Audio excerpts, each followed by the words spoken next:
Welcome to This Explainer. Today, we're unpacking a truly fascinating source text that completely reframes how we think about our economy, our environment, and our society as a whole. Now, a lot of us today feel, alienated from ancient historical wisdom, right? We live in a world that's totally dominated by modern capitalist culture, relentless developmentalism, or we're handed these really reductionist interpretations of ancient texts by traditional elites that just feel completely disconnected from the crisis we face today. But the source text we are looking at pushes back against all of that. It actually positions classical Islamic theology not just as a spiritual guide, but as a radically modern, comprehensive blueprint for ecological justice and democracy. And the best part? It anchors this to a divine cosmology without falling into that trap of separating the material from the spiritual. Okay, let's dive right into this by exploring the source's core assertion. What if both corporate capitalism and state socialism fall fundamentally short? Modern political movements often act like the idea of the commons is this brand new reaction to our current economic woes. But the source text argues that the framework to solve our modern crises already exists in a timeless concept, the commons, or in Arabic, mashat. To see how this all works, we're going to follow this 6-part agenda. Rethinking the modern commons, the illusion of absolute ownership, the cooperative social commons, stewardship beyond the state, the more than human world, and finally, a timeless ecological blueprint. Starting with Section 1, Rethinking the Modern Commons.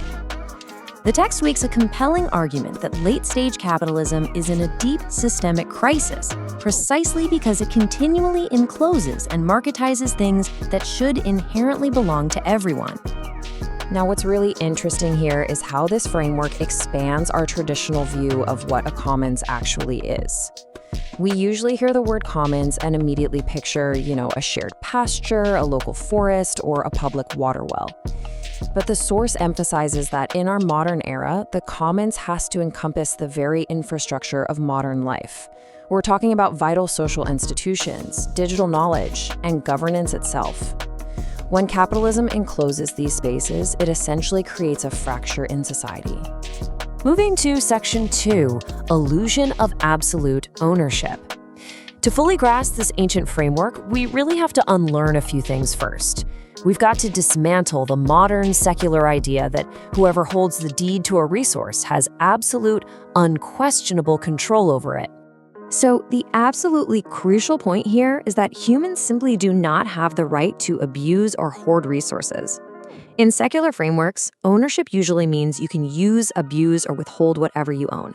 But Islam completely upends this through the theological doctrine of Al-Mulk, which means absolute ownership belongs exclusively to the divine. Because of that, any human right to property is strictly conditional. It's framed as a sacred trust or Amanah, basically a temporary tenancy. This comparison beautifully illustrates the massive paradigm shift we're talking about. We are moving away from a system of extraction and absolute rights toward one based entirely on a duty to steward. It completely reorients you from being a predatory owner into a temporary guardian holding a sacred trust. This concept is deeply grounded in theology, specifically citing Surah Al-Baqarah. To Allah belongs whatever is in the heavens and whatever is on the earth. Now, the text is careful to clarify something important. This doesn't mean you can't own anything at all. Small-scale personal ownership, like your tools, your home, the direct fruits of your personal labor, is absolutely protected. But the ultimate owner is always the divine, meaning your rights over that property are always conditional on you not causing harm to others. Let's move to Section 3, the cooperative social commons. What happens when an institution outgrows what just a single family can manage? We actually see a really beautiful micro to macro progression unfold here. As an enterprise scales up and its impact on the wider collective grows, its legal and spiritual ownership structure must fundamentally transition. It can't remain an autocracy where a few distant shareholders dictate the terms. Instead, it has to become a cooperative, and eventually, at the highest levels of infrastructure, a public trust. To anchor this historically, the source points to a prophetic tradition from Sunan Abi Dawud, which boldly designated crucial survival resources as public goods. It states, Muslims are partners in 3 things: water, pastures, and fire. Historically speaking, these were the absolute bare necessities for survival, and therefore they simply could not be monopolized for private gain. But how does this ancient wisdom actually apply to us right now? Well, if we translate these classical terms to our modern reality, water becomes our healthcare systems, pastures are our digital platforms and our vast supply chains, and fire represents our energy grids and factories. The argument is that these vital modern networks are the new social commons, and they must be shared. Because of this, large-scale enterprises must act as multi-stakeholder cooperatives. Drawing from Surah Al-Hashr, the framework emphasizes that profits and decision-making power have to be distributed among workers, consumers, and local communities, rather than being hoarded by a few. The goal is explicitly stated right there in the verse, so that it will not be a perpetual distribution among the rich from among you.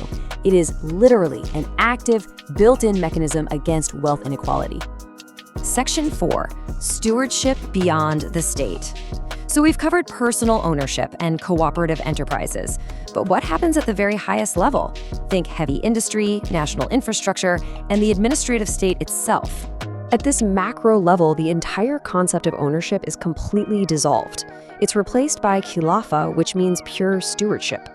And how is the stewardship managed? Through shura, meaning representative council-based governance. You see, the state and the market aren't separate self-serving entities here. They are administrative frameworks for the divine trust. This means they are managed through collective consultation that always prioritizes the vulnerable, strictly rejecting both top-down autocracy and the chaotic profit-driven whims of the free market.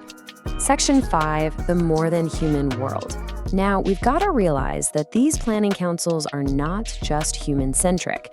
They have a profound ecological duty that anchors this whole system to a much larger divine cosmology. There is a truly remarkable verse from Surah Al-An'am that reveals this deeper connection. It says, "And there is no creature on the earth or bird that flies with its wings except that they form communities like you." The Quran firmly asserts that animals and ecosystems form their own vital societies. Therefore, when a modern human planning council designs infrastructure, they absolutely cannot treat a river or a mountain as a passive object to be conquered. The council must legally represent the rights of the more than human world.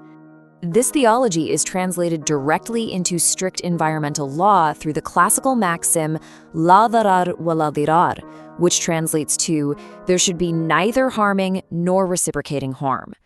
Under this principle, any market mechanism or state policy that drives extinction, destroys ecosystems, or poisons the biosphere is rendered completely illegitimate by default.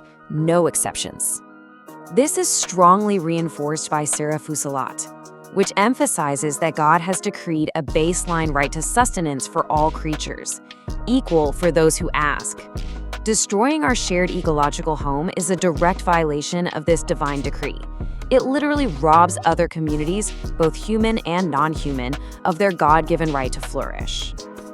Finally, Section 6, a timeless ecological blueprint. Let's pull all of this together and look at the overarching systemic alternative this ancient framework provides for us today. By blending personal rights at the micro level with cooperative enterprises and macro-level council governance, this ancient wisdom presents a totally modern blueprint for true ecological justice. It offers a viable systemic alternative to the failures of both state socialism and corporate capitalism. It replaces the atomized, isolated consumer with an incredibly rich web of mutual responsibility. It protects your personal rights for sure, but it mandates cooperation when things scale up. Ultimately, it transforms the state and the market from engines of extraction into humble guardians of all creation. To wrap up this explainer, I want to leave you with a vital question. It's one that really challenges how you view your place and our collective duty in this beautifully interconnected world. Are we owners dominating a marketplace, or are we just temporary stewards of a fragile, sacred trust? Thank you so much for joining us for this explainer, and keep questioning the systems around you.